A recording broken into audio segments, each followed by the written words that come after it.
You say so. We ready, Dilly? We ready, but I'm not saying it. Yeah, say Dilly Dilly. I'm not saying dilly dilly. That'd be the thing.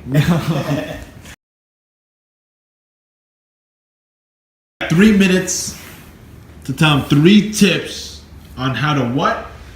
On how to make money buying and selling real estate. That's Buying what and selling real estate. What are we talking specifically? Buying and selling real estate. Specifically, we want to talk about making money when you buy, right? So we want to try to show people how you can actually go out and buy these properties at the right price and actually make a profit before you do anything, right? Because the art of the deal is finding the deals, right? Finding the deals and making sure that you can get them under contract at the right price. Because if you do that, then you can actually wholesale that property to another investor. All right, now for somebody watching, what is wholesaling? Wholesaling is when you pick up a property and maybe even before you close on the property, you assign the property to another investor, obviously with permission from the original seller that you purchased it from, or you close on the property and you immediately turn and sell that property to another investor without doing any type of improvements. So that would be a wholesale deal. Tip number 1. Right? Tip number 2. Tip number 2 is have multiple strategies on how you're gonna get out of this project, right? For example, we look at 3 strategies when we're purchasing flip properties. Strategy number 1 is our wholesale strategy, right? So we're gonna buy it at a good enough price that we could turn it for a profit immediately. So strategy number 2 is we're gonna buy it, we're gonna improve it, and we're gonna turn around, resell it for a profit.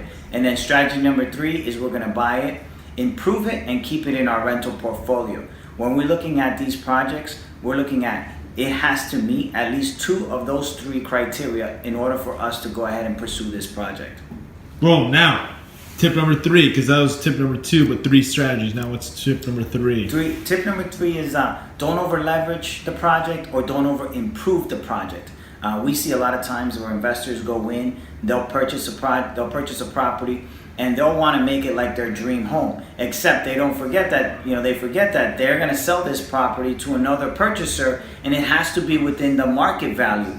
So, we don't like to over improve the property, but we want to make them as best as they can within that price, within the targeted price point. So what we do is, if we're buying a house that we think is going to be an ARV after repaired value of $400,000, and we purchased the property for $250,000, we'll have a budget of $60,000, $70,000 to repair the house.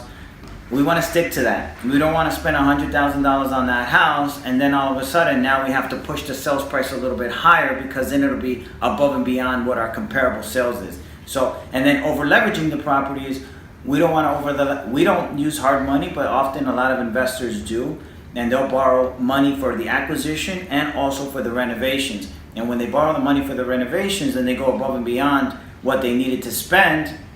And it could simply be not because we over improved the property, but we ran into a problem that we didn't anticipate having to do more work. But over leveraging the property would be now you're carrying a note on the property, you've got interest costs, you got carrying costs, and you got closing costs to sell it. And at the end of the day, you may have 0 profit, right? So those are the 3 tips. We're trying to do this on a daily basis, providing value for our investors, not only of our investors, but real estate agents out there. So if you like these videos, like and subscribe to our channel here on YouTube on Flipping Jersey, or follow us on Facebook at High End on a Budget, or on Instagram at Flipping Jersey. Hopefully you like these videos. Please share it with your friends. 5 o'clock today.